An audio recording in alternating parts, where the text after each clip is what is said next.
Hello. So I had started an article, man, I think it said August 25th, about your metabolism. And basically, is your metabolism broken? And I wrote I wrote most of it and I was going to film it. And it's August, so it's almost 2 months later. So tell me you have 3 young kids without telling me you have 3 young kids. And that's how, because it's 2 months later and here we are. So, some questions I'm going to answer. Is my metabolism broken? Is my body hanging on to fat due to starvation mode, which a lot of us have heard about? Are my hormones all out of whack, causing me to hold on to fat? And why can't I lose those pesky last 10 pounds? So first, I want to be really clear before I go further. So there's some hard truths that I'm going to talk about that honestly is probably going to be super frustrating. And I understand, I see you, I've been there, and I get it. But while everyone's journey looks a little bit different, there's some foundations that are so important that apply to everyone. So let's go through those. First, you need to be in a calorie deficit to lose weight, period. I'm not talking about recomposition. I'm talking about you have 10 plus pounds to lose. You need to be on a calorie deficit if you want to lose mass. So the first order of business is to get you into a healthy weight range. Being overweight and or obese is causing many harmful health outcomes, physical and mental health outcomes. So it's important to keep this the big goal, the priority. And of course, there's nuance, and there's nuance throughout all of this. I'm trying to recognize that because I want you to understand. I get it, and there are specific things for each person. And again, there's nuance, but again, we got to hit these foundations because they're the building blocks. They're the most important. Two people who are the same weight, who need to lose the same amount of weight, can struggle in vastly different ways due to a number of different factors.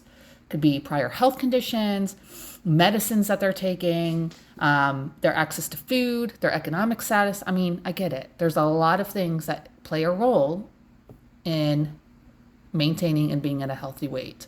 And again, like I said, no two people are going to be exactly alike. And of course, there's hurdles that some face that others do not. But I will say, we all are facing hurdles in our own way. All right? It just looks different.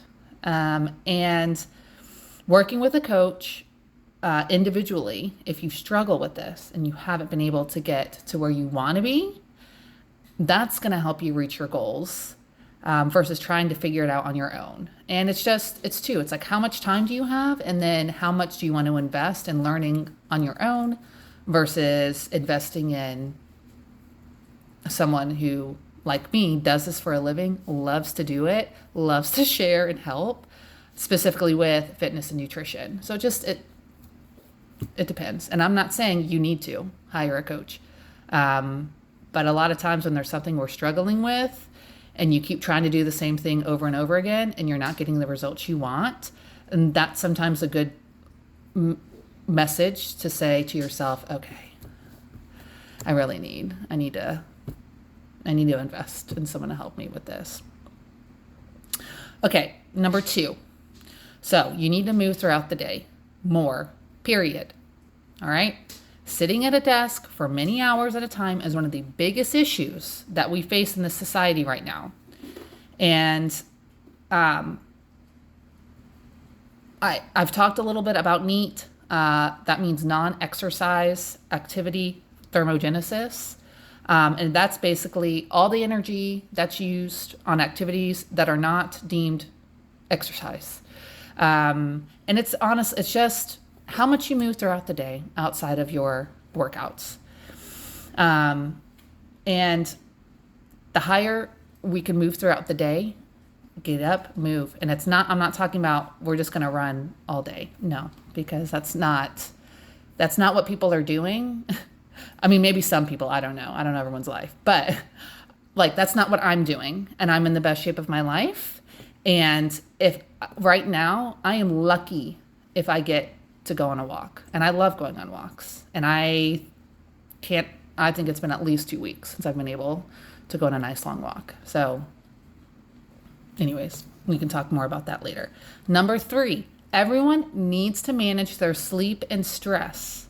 Sleep repairs our body from the day, and stress can wreak havoc on the body if it's not properly managed. And I really think a lot of the sleep and stress can go hand in hand. If we're not sleeping enough, we're just making ourselves more susceptible to the everyday stressors.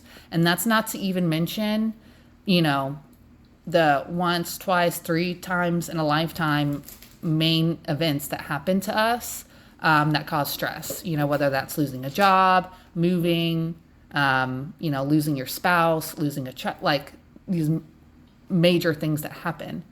And yeah, if you're not sleeping, if you're not fueling your body right, which goes to the next point, we're not setting ourselves up for success.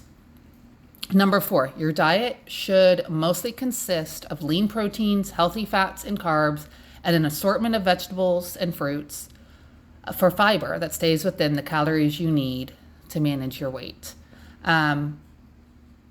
We all know this.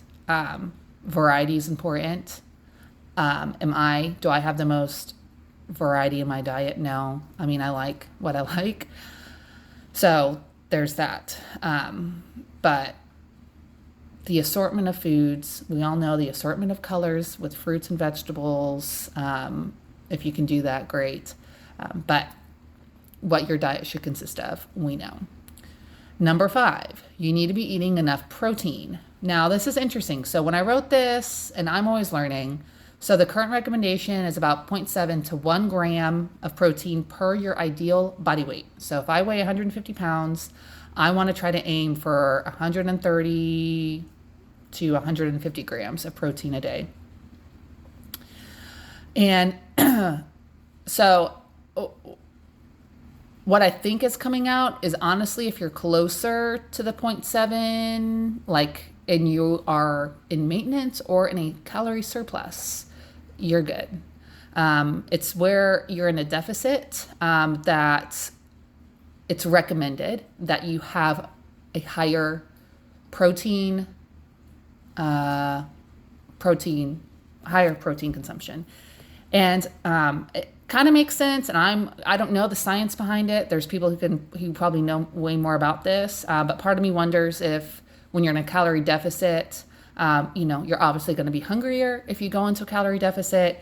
And if the protein, since it is one of the macronutrients that helps satisfy your hunger more, that's why that's recommended. But there also might be some sciencey stuff going on behind the scenes that somehow protein, I don't know, and protein, and then growing more muscle. There's maybe some connection in a calorie deficit that's important. And then last, number 6, you need to accept now that you are a person who prioritizes their health and fitness. So there's a mindset shift, a psychological shift, that you're not the person who just, sometimes I sprinkle it in and, sometimes I want to go to that class. No, you are the person who that's a priority. You go to the gym now. You take a walk every day now. You meal plan now. You prep your food if you need to prep your food. This is what you do. And you just need to figure out when and how you're going to do that. So a lot of psychological stuff, I think, that we don't talk about, because I think, too, that's not the problem. Like, knowledge isn't the problem. The problem is actually doing it. But I think there's this mindset shift of, like, you need to do it now. And so I'm going to do it. And then you're on autopilot. It's kind of like someone said this a while back when I was in college, and I was like, I'd never thought of it like that. And this is an example because I'm like, I would never say this. The strategy was good, but what she said, I was like, I love fries too much. But basically, she's like, she started training herself to say, I don't like certain foods because she maybe overeats on them,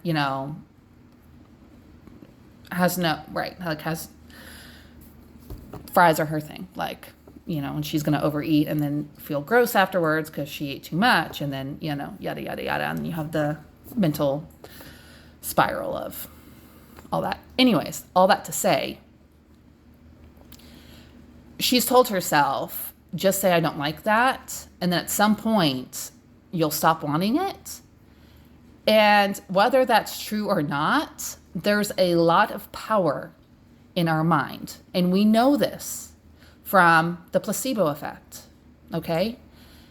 So there's a lot of mental stuff that it's like we have to think about and we have to do mindset shifts, whether that's daily mantras, whether that's, through prayer, through repeating things that positive affirmations or things we're grateful for. I mean, there's a lot to that, but there needs to be a mental shift up here when it comes to health and fitness if it's not in a positive space, or if it's in a space where you're not getting the goals that you want because there might be some kind of mental block. So all the above items that I just talked about, once you learn to manage them, you're going to feel completely different. You're going to hopefully feel a lot better. And I don't know. I feel like I just got to a point, and this is, my personal